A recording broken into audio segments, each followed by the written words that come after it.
All right, welcome back to ABA Exam Review and the continuation of our RBT Exam Practice Series, where we're going through another set of questions together and breaking them down.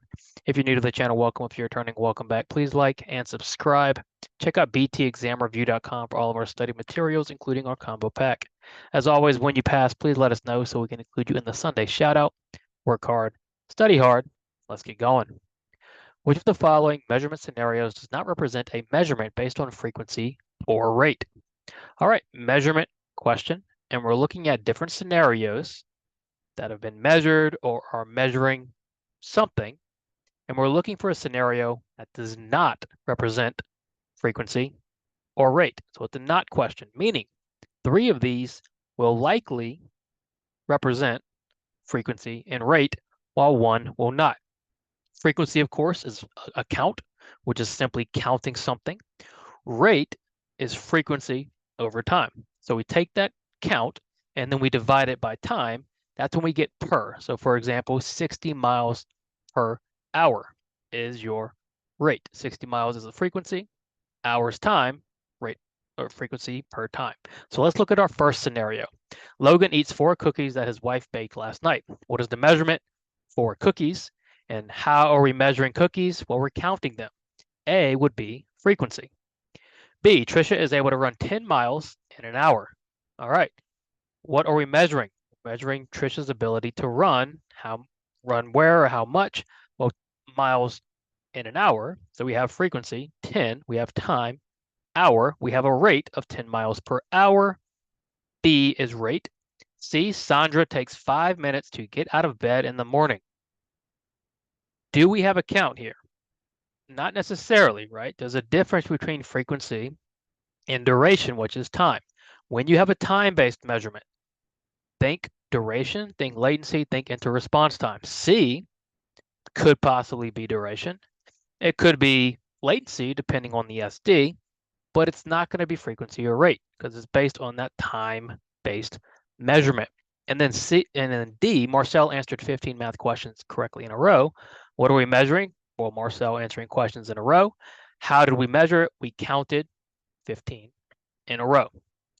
A, B, and D all have to do with frequency or rate. C is going to be some sort of time-based measurement, maybe duration, maybe latency, but we know it's not frequency or rate. Kennedy wants to appear charismatic when he delivers a speech next weekend. To prepare, he watches videos of charismatic speakers impressing and persuading large crowds. Kennedy copies the hand and body movements of the speakers to the best of his ability.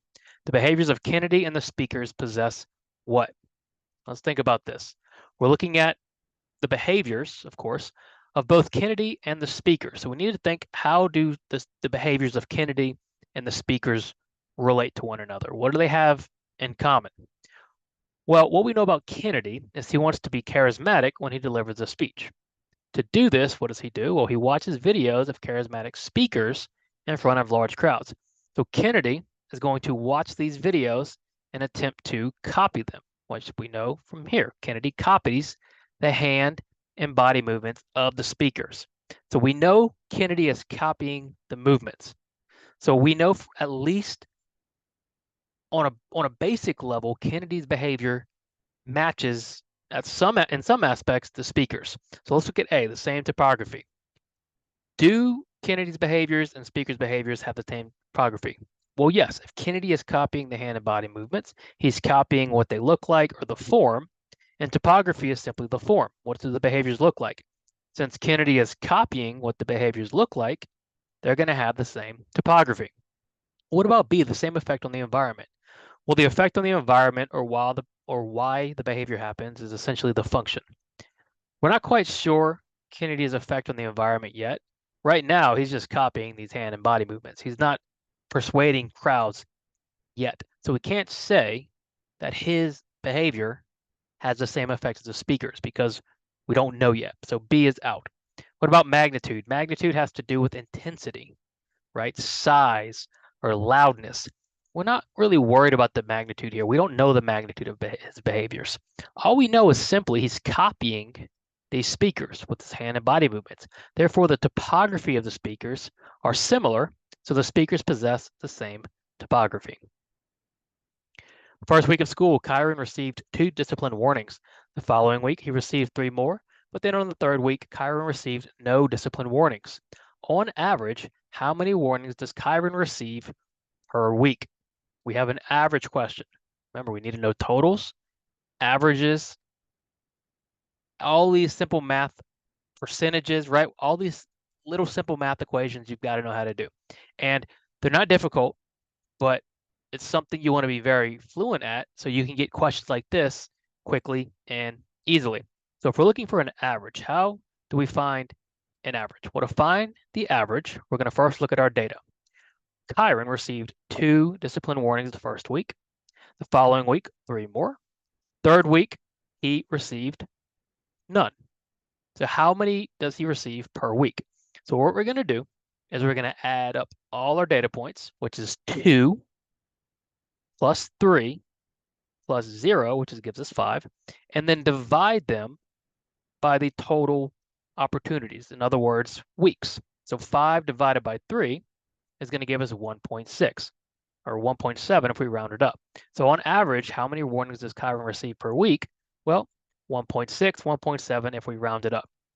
Again, not an overly complicated process. Most of you likely know how to find averages. If you don't, spend a little time practicing. Again, totals, percentages, and averages. Practice those 3 simple equations so you're not surprised when it comes test day. Your supervisor creates 5 tokens with pictures of different superheroes on each token. They then give you the token board and walk you through the token procedure. How will the tokens gain reinforcing properties? What are we focused on here? We're focused on the tokens and how are the tokens going to become reinforcing? Because remember, the tokens are considered conditioned reinforcement, meaning they have to develop into reinforcing stimuli, right? They're not unconditioned. So how exactly do tokens gain reinforcing properties? Because just because your supervisor has 5 tokens and they have superheroes on them doesn't immediately give them reinforcing properties. So A, the tokens are unconditioned reinforcers. Well, we know they're not, right? Unconditioned means they're reinforcing without learning history, which just isn't the case. A is out. B, the tokens will possibly become reinforcing if we use them enough. You can't just hope and brute force reinforcement, right? Or stimuli into reinforcers, because that's not how it works. You have to systematically go about it. So just if you use the tokens enough, won't make them reinforcing. So what about C? The tokens will possibly become reinforcing only if the client likes the pictures on the tokens. Well, not necessarily, right? Your tokens can be nothing more than a red piece of paper, right? 5 red pieces of paper. What matters is D. The tokens will possibly become reinforcing once they are exchanged for something else. Tokens become reinforcing by pairing them with other, what we call backup reinforcers. Only then will tokens gain these reinforcing properties. Now, there's an exception to every rule. There's a chance that just off the bat, they are reinforcing. But more likely than not, the tokens will mean nothing until you exchange them for something else, which is called a backup reinforcer. So you have to pair the tokens to give them reinforcing properties. Which of the following answer choices represents a gestural prompt? All right, prompting question, specifically gestural. What does gestural mean? It means we are making some sort of indication, likely a motor movement towards the stimuli or affecting the response that we want to see. So I'm pointing, I'm looking, I'm motioning towards it. So what one of these represents a gestural prompt? A, Mr. Roberts says, tell me what you want, and then immediately says toy. Well, if Mr. Roberts says, tell me what you want, and then says toy, he is verbally prompting. B, you tell your daughter to go ask her mom and then point at her mom. So the SD is go ask your mom, and then what do? You gesture towards mom. B looks pretty good. C, Chad says brush your teeth and then taps his daughter's elbows. All right, so SD is brush your teeth. And then we have this physical prompt. Looks like some sort of partial physical or graduated guidance, not gestural. D, Danny says point at the dog, SD, and then moves the dog card closer to the client. We'll point at the dog and then moving that card closer, which is the prompt, is going to be a positional prompt. So which one was our gestural prompt? Well, B. You tell your daughter to go ask her mom, and then what do? You gesture with a point you point at the mom. The SD is saying, go ask mom. The prompt is pointing at mom. If you, a behavior technician, are explaining a procedure or strategy to your client's parents, what should you try and avoid? All right, put yourself in the shoes of a technician having to explain something to some parents. What are you going to try and avoid as this behavior technician explaining procedures or strategies? A, you should avoid using basic language and instead use behavior analytic language. Is that true? Well, no, it's actually the opposite.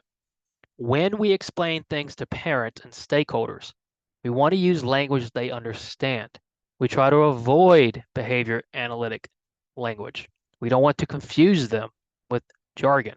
So B, you should avoid using jargon and other complex language is much more accurate. You don't want to use behavior analytic language that they don't understand. We want them to understand what we're telling them. Avoid jargon, avoid complex language. C, you should try and avoid discussing anything that may upset the parent. Well, it's just not always possible, right? There are going to be times where we might have to have difficult conversations. And if you're the technician having that conversation with permission from your supervisor, you're just going to have to do that to the best of your ability. But we can't hide everything from parents. They're the primary stakeholders. They need to know what's going on. And then D, a behavior technician should never explain strategy to a parent. Well, that's not necessarily true, right? You should absolutely get permission first before you start parent training or these meetings, but technicians definitely are capable and are often allowed to explain things to parents. If you are, what you want to avoid doing is using jargon and other complex language that could confuse or intimidate the stakeholder. Which of the following complete descriptions of behavior would be most acceptable to use in a treatment plan? All right, we're looking for the complete description of a behavior in a treatment plan. When we're describing behavior, what do we want? We want to be objective, we want to be clear, and we want to identify things that are measurable, right? So we're looking for descriptions of behavior that we would include in a treatment plan. A, Luann had a nightmare, so she screamed for her mom. Luann having a nightmare, is that measurable? Can we repeatedly measure that and manipulate that? Well, no. We would not write that into a treatment plan because how are we going to intervene on nightmares? We just can't do it. B, Julian engages in hand clapping behavior due to his autism diagnosis. This is a big no-no. Why? Well, we never attribute behavior to the disability if we're working with kids or people with disabilities.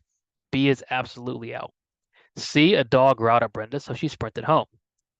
Can you observe and measure dogs growling at Brenda? Yes, if we can see it, we can measure it. So she sprinted home. We can also measure that.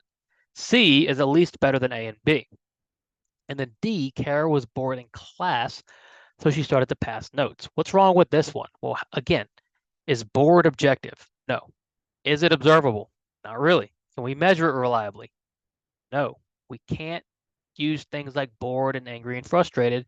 They're too subjective. They're too hard to measure.